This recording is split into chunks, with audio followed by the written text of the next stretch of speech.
नमस्कार, मैं हूं सुरेश चौहान के और आज से हम आपके लिए शो लेकर आए चलते चलते। आज के पहले एपिसोड में हमारे साथ है धमाकेदार पर्सनैलिटी और हिंदुत्व के बुलंद आवाज़ जिनको हिंदू हृदय सम्राट कहा जाता है, डॉक्टर सुब्रमण्यम स्वामी जी से। स्वामी जी, आपका स्वागत करते हैं चलते चलते में। धन्यवाद। आज आपके पुराने घर के इस आंगन में इंटरव्यू करते हैं। जल्दी आप नए घर में शिफ्ट हो रहे हैं। हाँ, सरकारी घर। हाँ, सरकारी घर में शिफ्ट हो रहे हैं। तो आज हम बात कर रहे हैं कि वैसे तो मैंने आपके साथ इंटरव्यू के लिए क्या सवाल पूछे जाए आपको, हाँ। ऐसा सवेरे 7 बजे सोशल मीडिया पे डाला था। हाँ। और आप पिछले 2.5-3 घंटे में हाँ। करीब 10,000 सवाल आए हैं। इसलिए आधे घंटे में तो ये नहीं हो सकते, मुझे आपको कई बार बुलाना पड़ेगा। हाँ, ठीक है, तो सुदर्शन के लिए कभी भी। सवाल शुरू करते हम राम मंदिर से, क्योंकि फिलहाल राम मंदिर मुद्दे को आपने दोबारा जान फूकी है और आपने उठाया, इसलिए लोगों को उसमें विश्वासार्हता भी लग रही है जी। तो फिर आगे क्या? सब लोग बोलते थे डेट बताओ, अपनी डेट भी बता दी। डेट भी बता दी। ऐसा है कि राम मंदिर की जो सवाल है, अयोध्या में निर्माण करने की जो बात है या पुनर्निर्माण करने की बात है, उसमें अभी तक तो ज़्यादातर अब कोई आंदोलन के लिए कोई गुंजाइश नहीं है, क्योंकि जो होना था हो गया है। अब ये सिर्फ कानूनी है। मैंने मुस्लिम पक्षों से भी बात की थी और वो कहते हैं कि सुप्रीम कोर्ट जो फैसला करेगा वो हम मानेंगे। लेकिन वो कोर्ट कब करेगा इसका तो कोई तो ऐसा तो यही सवाल हो गया है कि कोर्ट के लिए अब इसको जल्दी करने के लिए क्या करना चाहिए। एक बड़ी अच्छी बात है कि ओवैसी, शहाबुद्दीन, फरूकी, ये 7-8 जो मुस्लिम लीडर्स हैं और वो कहते हैं कि गिलानी जो याचिका करता हैं वो भी तैयार हैं कि इसका दिन प्रतिदिन की सुनवाई हो, क्योंकि अब ये सुप्रीम कोर्ट के लेवल पर है। तो तथ्यों का ज़्यादा उसमें बहस नहीं हो सकती, क्योंकि सारी चीज़ इलाहाबाद हाई कोर्ट में फैसला हो गई। इलाहाबाद हाई कोर्ट ने ये मान लिया कि वहाँ रामलला का यानी स्वामित्व है और उन्होंने ये कहा कि जो 3 डोम में 2 डोम हिंदुओं को दे देंगे और 1 मुसलमान के लिए दिया जाए। अब इस पर दोनों ने जाकर अपील डाली है। ना मुसलमान ये मानता है, जो सुन्नी वाकफ़ बोर्ड है, और दूसरा है जी, जहाँ तक हम लोग हैं, हम कहते नहीं, सारा राम जन्मभूमि राम के मंदिर की जगह है, तो इसका फैसला होना है।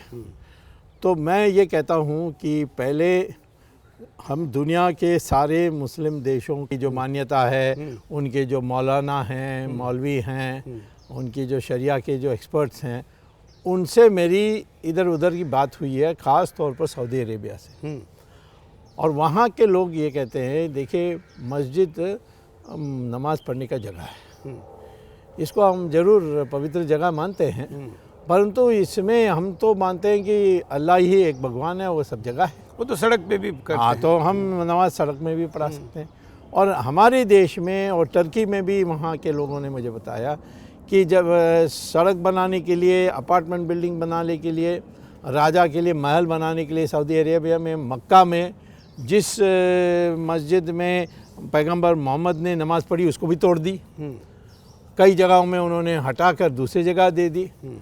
तो यहाँ मुसलमान क्यों नहीं ये स्वीकार करते हैं जो मुस्लिम लॉ है कि मस्जिद कहीं भी बनाई जा सकती है। मस्जिद तो छोड़िए, जो झूठे मोटे दरगाह जगह जगह पर खड़े कर देते हैं, जो कि शुरू में एक सफ़ेद पत्थर होता है, फिर बड़ा बनता है, फिर वहाँ शेड बनता है, फिर वहाँ बड़ा धर्मस्थल बनाया जाता है, वो भी नहीं हटाया जा सकता यहाँ? नहीं, वो तो हमारी नपुंसकता के कारण है। मैं असली बात बता रहा हूँ। लेकिन आप तो मर्द प्रधानमंत्री हैं ना। उसको लोग कहते हैं कि पहले गवर्नेंस करो, उसके बाद देखेंगे। मैंने कहा कि ये सारी साथ चलनी है, और यदि आप देख लो गवर्नेंस, मैं ये देख लूँगा। मैं ये कहता हूँ कि मैं सुप्रीम कोर्ट को यही कहने वाला हूँ कि 1994 में आपने नरसिम्हा राव सरकार को पूछा इसकी हल क्या है, तो उन्होंने कहा कि यदि ये सिद्ध हो जाए कि वहाँ पहले एक मंदिर थे, जो कि हो गया सिद्ध, उसी के सिद्ध हो गया। अब कमीशन इंक्वायरी से सुप्रीम कोर्ट के कहने पर इलाहाबाद हाई कोर्ट ने एक बीबी लाल और एक दूसरा मोहम्मद, जिसने अभी पुस्तक लिखी है, इन दोनों ने सारे आधुनिक यंत्रों को उपयोग करके उन्होंने सिद्ध कर दिया है कि वहाँ एक मंदिर, विशाल मंदिर था। और ये मस्जिद भी बनी मंदिरों की सामग्री से तोड़ करके, जो निकाल के पिलर्स, ये सारी चीज़ें, क्योंकि वहाँ जो अभी भी रखे हुए पत्थर हैं, हाँ, वो बताते हैं कि ये मंदिर का हिस्सा बिल्कुल। तो अब सरकार तो अब यानी कटिबद्ध है। अब उनको, सरकार को आके बोलना चाहिए कि हमने तो ये कह दिया, तो इसीलिए हम चाहते हैं कि ये ज़मीन हिंदुओं को दे दें। और दूसरा है कि मस्जिद हम दूसरी जगह बनाने के लिए तैयार हैं। हम ये नहीं कहते कि मस्जिद तोड़ देंगे। और हम कहाँ हैं, अब देखिए देश में ये कहते हैं कि ये भीड़ ने मस्जिद को तोड़ दी। मैंने कहा ठीक है, बस 40,000 मंदिरों को भी जो आपने 800 साल में तोड़ी।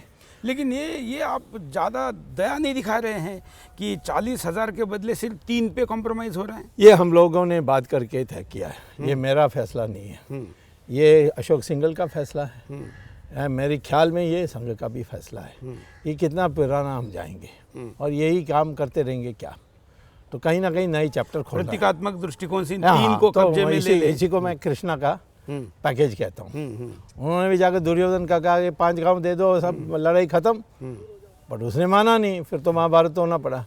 आज मैं कहता हूँ कि इन 3 जो मंदिर हैं, मथुरा कृष्णा का, अयोध्या राम का, और काशी विश्वनाथ वाराणसी में, इन तीनों को छोड़ दें, भाईचारा उत्पन्न हो जाएगी।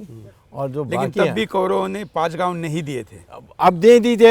हाँ। तो फिर आप जानते हैं परिणाम क्या? मैं तो आपको बता रहा हूँ कि आज नया हिंदू खड़ा हो गया है। वो पुराना जवाहरलाल नेहरू का हिंदू नहीं है। हाँ, ना वो हमारे में भी बीच में जो उदारवादी लोग थे कि पहले प्रशासन, वो भी चले गए। मोदी मन बनाने का तो फिर कोई रोक नहीं सकता उसको, पर मन ना बनाने उसके लिए कई लोग लगे हुए हैं। मैं तो मोदी से पूछने वाला नहीं हूँ।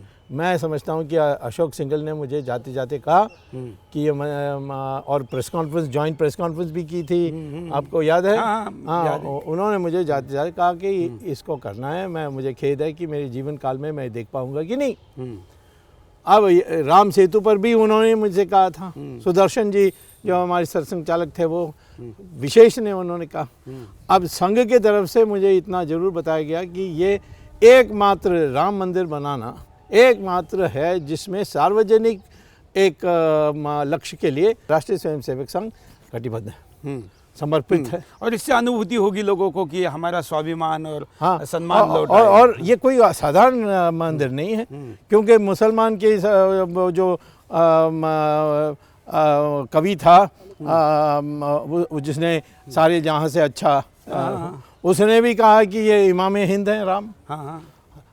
मुसलमान भी कहते हैं कि राम से हमारे कोई द्वेष नहीं है। नहीं, आम मुसलमानों को तो है ही नहीं। हाँ। ये तो उन मुसलमानों का है जो पॉलिटिकल मुसलमान। अब देखिए मैं बता रहा हूँ, ये मस्जिद तो शिया के लिए बनी।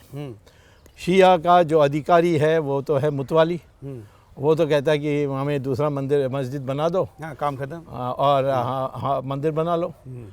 बट ये सुन्नी वाकफ बोर्ड, हाँ, वो कहते हैं कि उसका कोई रोल नहीं है। और उनका जो बहस है, हाँ, वो ये नहीं है कि हमारे धार्मिक स्थान तोड़ दिया। हाँ, वो कहते हैं कि हमारी एडवर्स पोजेशन, क्योंकि हम इतने साल यहाँ रहे तो हम ही मालिक हो गए हैं जमीन का। हाँ, वो सिविल सूट, हाँ, वो रिजेक्ट कर दिया इलाहाबाद हाई कोर्ट ने किया, बिल्कुल। हाँ। और लेकिन अब जो पॉलिटिकल मुसलमान हैं, जिसमें खास करके ओवैसी, अब ओवैसी से आगे निकलने के लिए आजम खान, इन लोगों का क्या होगा? क्योंकि ये मीडिया ने तो इनको मुसलमानों का वॉइस माना हुआ है। नहीं, देखिए, जहाँ तक आजम खान है उसको मैं मुसलमान नहीं मानता हूँ, मैं उसको पागल मानता हूँ। समझ गए? तो उससे तो बात ही करनी है। इन दोनों में कोई फर्क भी है। हाँ, इससे हाँ, ओवैसी जो है वो उससे बातचीत हो सकती है। हम इस फैसले पर पहुंचे हैं उसके साथ कि दिन प्रतिदिन की सुनवाई हो। और शाहबुद्दीन से भी मैं बात करके आया हूँ, वैसे बहुत बीमार है। लेकिन जो ओवैसी याकूब के ऊपर कोर्ट ने फैसला देने के बावजूद उससे सहमत नहीं है, हाँ, और राम के फैसले पर सहमत होगा। अब उसने टीवी में कह दिया है। हाँ, और हम देखिए, और उसकी सहमति से हमको क्या पड़ी है? अब सहमति नहीं करेंगे तो क्या हमारे पास कॉन्स्टिट्यूशनल पावर नहीं है? हाँ, है। इसको क्रियान्वित करने के लिए? और सोमनाथ का मंदिर बनाया था। एग्जैक्टली। तो इसीलिए मतलब मामला सोमनाथ तक भी जा सकता है, उतना वैसा निर्णय भी हो सकता है। इस सरकार से ऐसी अपेक्षा हम ज़्यादा पसंद करेंगे कि ये तैयार हो जाए। हाँ।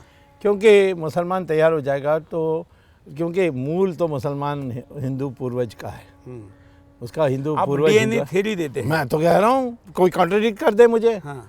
नहीं, लेकिन डीएनए से क्या बनेगी? लोग कहते हैं खून का रंग एक है, उसमें भी तो नहीं, खून का रंग ब्लड ग्रुप भी अलग अलग है। नहीं नहीं नहीं नहीं, खून का और संबंध नहीं है। खून तो जानवर का खून भी, हमारे जानवर का खून भी। फिर डीएनए तो रावण का भी हो सकता है। रावण का भी, रावण तो यहाँ ब्राह्मण था, उसका तो डीएनए हमारा है ही। तो फिर केवल डीएनए मिलने से बात क्या होगी? नहीं, इनकी मैं जो कल्चरल फॉलोइंग है, वो इनके दिमाग में जो कुछ गलत चीजें भरी, उसको भी तो ठीक करना वही है। तो पहला ये मान लो कि तुम कहीं वहाँ से नहीं आए। हाँ। तुम आप लोग ये जो गोरी था, गजनी था, उनकी उसके औलाद नहीं नहीं है। हाँ। हाँ, तुम हमारे से निकले हुए हो।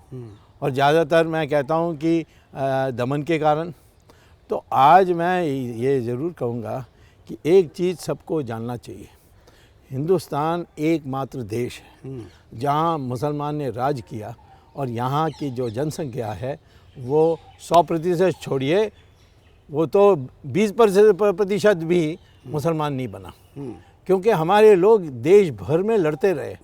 कोई शिवाजी जैसे लेकिन तब एक फर्क था। हाँ। तब ये फर्क था कि तब हिंदू भी 8-8 बच्चे पैदा करते थे, सौभाग्यवती, अष्टपुत्र भव वगैरह कहते थे। हाँ। अब तो हिंदू एक पे आ गया है, और उसको तो आप समलैंगिकता की छूट देने के पीछे भी कई लोग पड़े हुए हैं।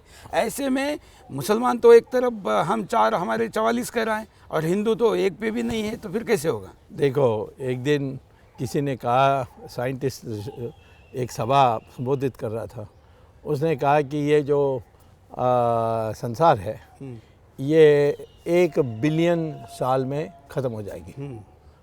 हाँ, ना ध्वस्त हो जाएगी। तो एक महिला खड़ी हुई, कहा, क्या कहा आपने? मैंने कहा 1 बिलियन साल में ये जो पृथ्वी है ये ध्वस्त हो जाएगी। ओह अच्छा, मैंने सोचा आपने कहा 1 मिलियन साल। क्या फर्क पड़ता है? अब आज की जिस गति से नहीं, मैं देखिए, मैं अर्थशास्त्री हूँ, मैं डेमोग्राफी पढ़ा हूँ। ये जो भय है, ये भय में थोड़ा सत्य इस बात से है कि जो बाहर से इन्फिल्ट्रेशन हो रही है। यहाँ मैं देख रहा हूँ कि जो पढ़े लिखे मुसलमान हैं उनके बच्चे 10-10 नहीं है। लेकिन जो अभी टेररिस्ट सारे पकड़े जा रहे हैं वो तो एजुकेटेड है, उसमें से कोई भी टायर पंचर वाला नहीं है। अरे भाई, उनका परिवार का साइज देखिए। मैं कह रहा हूँ कि ये तो सेंसस में है। मैं ये इससे भयभीत न हूँ। नहीं, भयभीत की बात नहीं है, लेकिन हम एक नैसर्गिक न्याय की बात करें तो उनके प्रोडक्शन पे रोक लगानी चाहिए। नहीं, उस पर रोक के तो सवाल ही नहीं है, फिर तो सीक्रेटली कर लेंगे। मैं तो क्या कहता हूँ कि ये सारी बातों के लिए एजुकेशन बहुत इम्पोर्टेंट है। उसमें सामान्य लाइए, ये जो अलग से उनकी मदरसा कोई अपना करिकुलम चला रही है, ये नहीं चलाने देना चाहिए। देखिए, महाराष्ट्र के शिक्षा मंत्री हैं विनोद तावड़े। हाँ। उन्होंने कहा कि हम आपके मदरसों को, हमारे स्कूलों को जितना पैसे दे रहे उससे ज़्यादा देने के लिए ज़रूरत है, क्योंकि आपके कम्युनिटी में इसकी आवश्यकता है, लेकिन उसका सिलेबस हम तय करेंगे। और क्या? तो इन्होंने कहा कि नहीं, हमको नहीं चाहिए पैसे, और आप हमारे मदरसों को कब्जा करें, बंद करें। जबकि उन्होंने उसको बड़ा ओपनली अच्छा विचार से इसको प्रस्तुत किया था। हम लोग डर जाते हैं। आप देखेंगे टीवी में, मैं तो नहीं डरता हूँ। मुझे कोई कम्युनल कहेगा तो 200 क्या है, मैं कहता हूँ 80% हिंदू है, तो मैं हिंदू का प्रतिनिधि कर रहा हूँ, तो मैं तो देश का प्रतिनिधि कर रहा हूँ। हाँ, माइनॉरिटीज़ के साथ मैं एडजस्टमेंट करने के लिए तैयार हूँ और बात करने के लिए चाह रहा हूँ, परंतु 2-3 बातें साफ माननी चाहिए। तुम्हारी पूर्वज हिंदू है, तुम इसी मिट्टी के हो।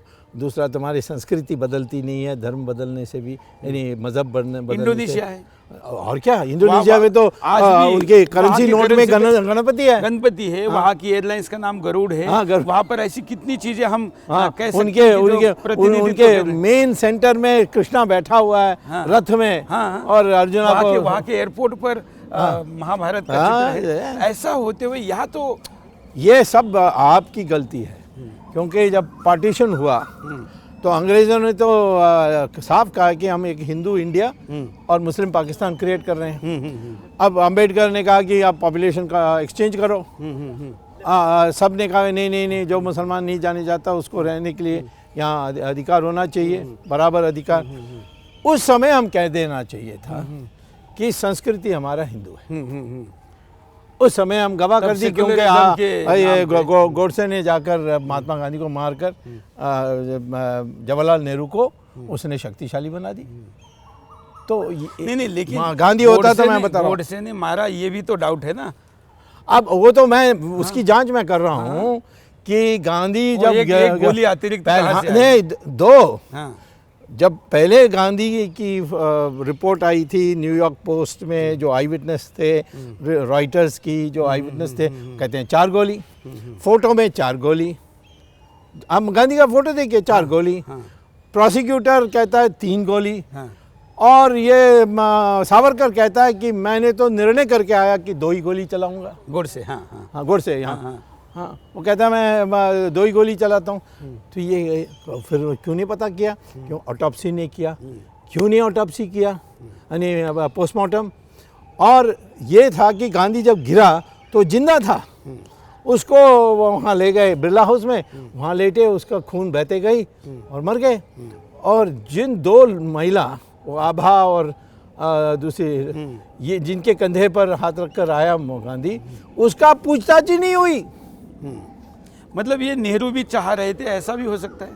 अब अंग्रेज तो जरूर चाह रहे थे कि ये तो कांग्रेस का 2 टुकड़ा करने वाला है, और एक को पटेल को देने वाला है, एक को जवाहरलाल नेहरू। जवाहरलाल तो कहीं नहीं होगा फिर, और पटेल ही आएगा, और पटेल को मैनेज नहीं कर सके। जैसे हम डर रहे थे उस समय सुभाष चंद्र बोस के बारे, वैसे ही इन्होंने इसके बारे भी डरे। तो हो सकता है, मैं क्या कहूँ, मैं ये पूछना चाहता हूँ कि ये बुलेट का क्यों नहीं आप सवाल जवाब देते हो? नहीं होती। हाँ। बिल्कुल। अच्छा, जो स्थिति तब नेहरू और पटेल की थी, और पटेल को नहीं चाह रहे थे, आज भी स्थिति ऐसी है कि पश्चिम मोदी को नहीं चाहता है, तो मोदी को यहाँ पर अस्थिर करने के कई प्रयास हो रहे हैं। हाँ, हो रहे हैं। तो वो इतने ज़्यादा बड़े पैमाने पर है कि लगता है कि कभी कभी मोदी अकेले पड़े हैं। अब ये मोदी को खुद फैसला करना चाहिए, किसको साथ लेना है।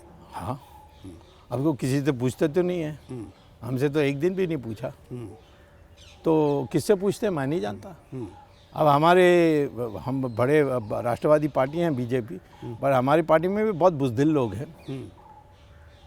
अब वो सरकार में बैठे हैं, अब हो सकता है उनकी सलाह है। कई लोग कहते हैं कि सोनिया से हमारी रिश्ते अच्छी होनी चाहिए, उसको तंग नहीं करना चाहिए। अटल जी फार्मूला, अटल जी फार्मूला, उसमें क्या कैसा बर्बाद हुए आप जानते हैं। 10 साल गवाह उसमें हो गए। आप पार्टी की बात कर रहे हैं, और पार्टी में कई बुज़दिल लोग हैं ऐसा कह रहे हैं। हालांकि ये तो केवल आप ही कह सकते हैं, इतना साहस इस समय पार्टी में ऐसा बोलने का आप ही के पास है। लेकिन मुझे लगता है कि सत्य में साहस बहुत बड़ा होता है जो आपके पास है। तो इस सत्य को कैसे आगे लाएंगे, क्या होगा आखिर? देखिए, आप कीर्ति आज़ाद की बात कर लीजिए। हम कीर्ति के पहले बात करने के पहले इतना कहूँगा कि मुझे तो मोदी पर पूरा विश्वास है कि उसके पास वो सामर्थ्य है, उसके पास वो पुरुषार्थ है, बट उसको वो अर्जुना की बीमारी लगी हुई है। कोई कृष्ण चाहिए। तो भूमिका आप क्यों नहीं करते? नहीं, वो तो आप उम्र में भी बड़े हैं, आपकी पॉपुलैरिटी भी मोदी के बाद अगर हिंदुस्तान में किसी की होगी तो हिंदुस्तान क्या है, ये कहना भी अन्याय है आप पे, हिंदुस्तान के बाहर भी है, इतनी बड़ी रैलियां हो रही है, सोशल मीडिया पे फॉलोइंग है, और सत्ता का कोई पद ना होते हुए आप इतना अच्छा परफॉर्मेंस कर रहे, तो कृष्ण की भूमिका आप करेंगे तो मोदी को तो अड़चन नहीं आएगी। देखिए, आप देखिए महाभारत में क्या हुआ, दुर्योधन ने कहा कि मुझे फौज दो, और कृष्ण और अर्जुना ने कहा कि आप मेरे लिए काफ़ी है। तो वो मुझसे पूछेंगे तो मैं ज़रूर उनको रास्ता बताऊंगा, बट पूछे बिना मैं नहीं करूंगा। उनको तो मैं क्या 1972 से जानता हूँ, इमरजेंसी में उनके साथ संपर्क था मेरा, तो उसके बारे मेरे दिल में तो बड़ी आदर और श्रद्धा है। लोगों को अभी भी उनमें आशा है यार, आप भी उनमें फेथ दे रहे हो, और अविश्वास की कोई संभावना भी नहीं है। बट ज़रूर मैं ज़रूर कहूँगा कि उन्होंने जिस प्रकार से कैबिनेट बनाई है उसमें महापुनर्गठन होनी चाहिए, क्योंकि महा होनी चाहिए, छोटा से नहीं चलेगा।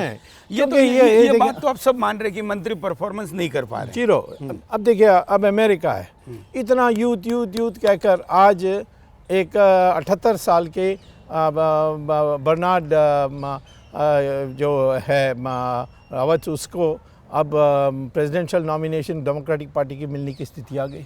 इतनी भीड़ है और सारी यूथ, मेरे फॉलोइंग भी, मेरा तो 78 नहीं हुआ 76 हुआ, बट हालांकि 76 लगता नहीं है परफॉर्मेंस तो आपका 45 का है। तो मैं देख रहा हूँ कि सारे जो मेरे फॉलोइंग है सोशल मीडिया में, आम सभाएं में, सब यूथ हैं।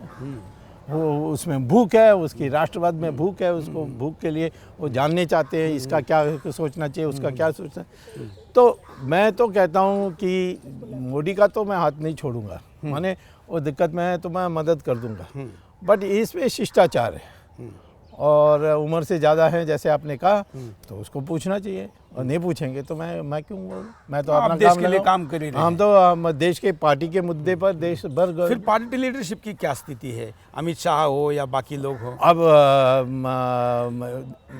हमसे तो कुछ नहीं पूछा जाता पार्टी के इसमें। कभी कभी मैं खुद समय मांगता हूं तो बात होती है, बट उसमें कार्यान्वित नहीं होती है। अब तमिलनाडु है, 5 प्रांत के चुनाव आ रहे हैं, मैं कहता हूँ एक प्रांत में मुझे आपको निश्चित जीत दिला सकता हूँ, वो है तमिलनाडु। मैंने प्रपोज किया। पांडिचेरी में अच्छी स्थिति है। पांडिचेरी में वो तो बिकाऊ वोटर मत भरोसा करो। लेकिन तमिलनाडु में आप तैयार हैं? तमिलनाडु में मैंने जयललिता को हराना चाहिए। वो यहाँ यानी सबको मोह में रखी है। हाँ, जेटली ने जाकर उसको टैक्स में जो फंसी हुई थी उसको रिलीफ दे दी कंपाउंड करके। हाँ, परंतु वो सुप्रीम कोर्ट में भी नहीं बचेगी। मैं उस केस, वो मेरा केस है, वो कोई मुझसे कह नहीं सकता। लेकिन आखिर में वहाँ सब लोग में कोई ना कोई नुक्स है। उसमें से मैंने ये बात निकाली कि हिंदुत्व या हिंदुत्व नहीं तो कम से कम हिंदू की अस्मिता को मानने वाले बड़े राजनीतिकों को इकट्ठा कर सकता हूँ कि नहीं। अब सडनली करुणानिधि का बेटा जिसका नाम स्टालिन है,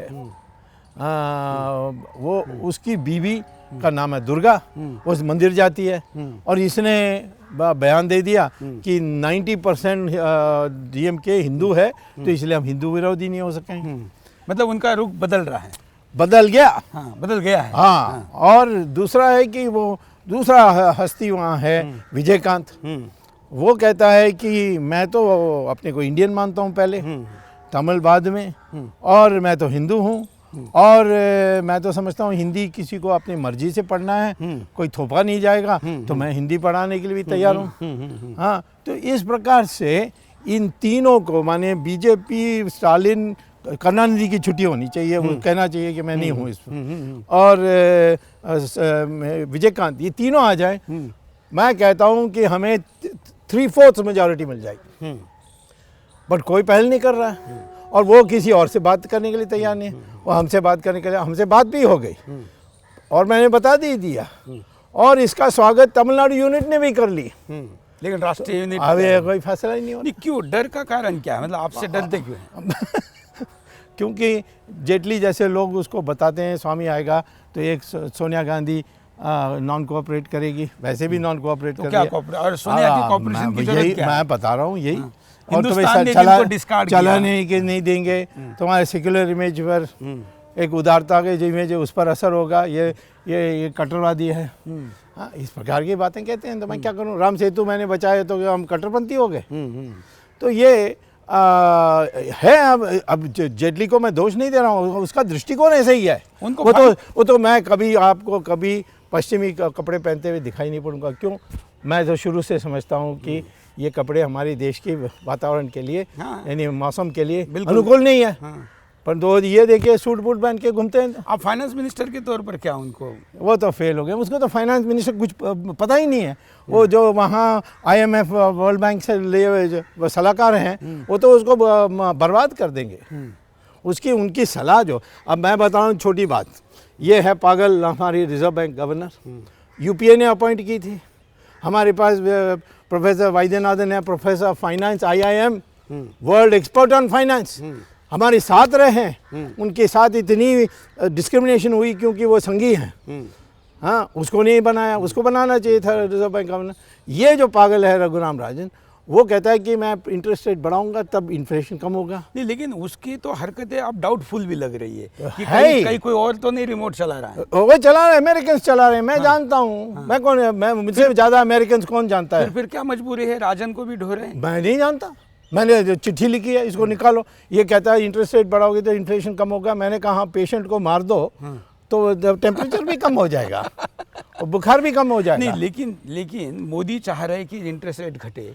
उन्होंने ना केवल इलेक्शन में कहा, उन्होंने रघुराम राजन जिस मंच पे था उस मंच से भी कहा। तो फिर इतनी सहिष्णुता दिखाने के बावजूद, जबकि मोदी के पास राइट है उसको कुछ करने का, अब आगे क्या? नहीं, उसको तो निकालना चाहिए। अच्छा, वो छोटी करके भेजना चाहिए। अब ये पीछे भैया यही है प्रॉब्लम हमारी। अटॉर्नी जनरल उस जैसा मूर्ख मैंने दुनिया में देखा नहीं। उसको देखते ही जजेस चिढ़ते हैं सुप्रीम कोर्ट में, इसलिए हम हारते आए हैं। उसको क्यों रखा है? क्योंकि वो, और यही स्थिति नीचे भी है। जो अफसर से बाबू है, वो लोग मोदी इतना मेहनत कर रहे हैं और नीचे वो तो मोदी के खिलाफ है सब। हाँ, तो फिर परफॉर्मेंस कैसे डिलीवर होगा? तो वो तो इसीलिए दिल्ली पहचानने वाले लोग भी चाहिए ना उसको। मोदी खुद कहता है मुझे कि मैं दिल्ली पहचानता नहीं हूँ, मुझे थोड़ा सीखने दो। हाँ ठीक है, सीखो। अच्छा, कुछ बहुत सवाल आए हैं। जैसे मैंने कहा कि आपको तो कई घंटे देने पड़ेंगे, लेकिन आज के इंटरव्यू में कुछ उन सवालों को पूछना जरूरी है क्योंकि बहुत लोगों ने पूछे हैं, जिसमें एक सवाल आसाराम बापू को लेकर है कि आगे क्या? देखिए, आसाराम बापू को जेल में डाला है एक एफआईआर में, जिसमें प्रचार हुई है कि रेप का चार्ज है। मैंने वो एफआईआर देखा। वो एफआईआर जोधपुर में जहाँ ये कांड हुई वहाँ नहीं रजिस्टर हुआ, वो दिल्ली के सरोजनी नगर में रजिस्टर हुआ। पर यहाँ भी पुलिस वालों को किसी ने दबाव डाला होगा, तो अपने बचाव के लिए उन्होंने उसको लोकनायक जयप्रकाश नारायण हॉस्पिटल में भेजकर जांच करा दी। जांच में लिखा है कि एक भी स्क्रैच नहीं है। रेप की बात छोड़िए। और जो वहाँ का एसएसपी था उसने भी कहा कि रेप का आरोपी नहीं है। आरोपी नहीं है। वो बात सही है, मैंने एफआईआर पढ़ी है। और फिर उन्होंने एक झूठा सर्टिफिकेट बना के इसको नाबालिगा बना दी, जबकि बालिग होने के सर्टिफिकेट भी मिल रहे हैं। बिल्कुल। और उसका वो कहते हैं ट्रायल तो होता ही नहीं है। अच्छा, जिस आरोप के लिए 3 साल सजा हो सकती है, उसमें 2.5 साल तो उनको जेल में हो रहे हैं। ये 77 के हैं, 77 साल के लिए। अरे तो वो जयललिता को छूट मिल सकती है। नहीं, जयललिता छोड़िए, लेकिन जयललिता छोड़िए, मैं कहता हूँ कि तरुण तेजपाल, उसका तो क्लोज सर्किट टीवी ने सब बता दिया। उसको 3 महीने में दे दिया। इनका अब 2 साल से ज़्यादा हो गया, 2.5 साल हो गया। तो ये इसके पीछे मैं बता रहा हूँ सब सोनिया गांधी के कहने पर गहलोत ने इस केस को किया। लेकिन फिर तो आप तो दोनों जगह आपकी सरकार है, आप उसमें डेयरिंग करने में क्या हर्ज है? वसुंधरा वो तो डरपोक है। उससे मैंने कहा भी, व्हाट इज दिस नॉनसेंस जो हो रहा है। और तुम्हारा जो वहाँ जो लड़की का जो वकील है उसके नाम पर ही रेप चार्ज है, असली रेप चार्ज। अच्छा, हाँ, मैंने कहा ये क्या हो रहा है? अच्छा, ये बेल मांग रहा हूँ मैं बेल, मैं तो नहीं कह रहा हूँ कि इसको छोड़ दो, इसका केस वापस कर लो। बेल में क्या प्रॉब्लम है?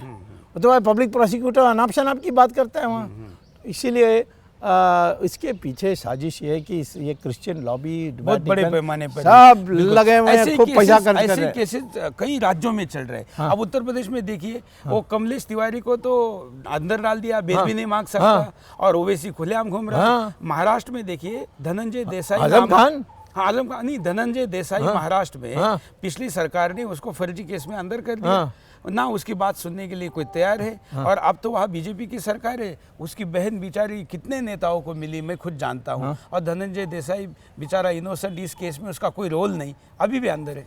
अब इससे बड़ी हास्यास्पद बात बताऊँ, मैंने 2006 में एक पुस्तक लिखी थी टेररिज्म पर। देश भर में उसकी बिक्री हुई और मनमोहन सिंह की सरकार ने उसको सब एम्बेसी में लाइब्रेरी में रखने के लिए बोल दिया। Suddenly out of the blue ये अटॉर्नी जनरल हमारी वो सुप्रीम कोर्ट को एक अर्जी देता है कि इस स्वामी को हेट स्पीच में प्रोसिक्यूट करना चाहिए इस पुस्तक के कारण। अच्छा हुआ कि प्रधानमंत्री की ध्यान आ गए इसमें, और उन्होंने गुस्सा में उनको कहा कि explain to him that we disapprove of this.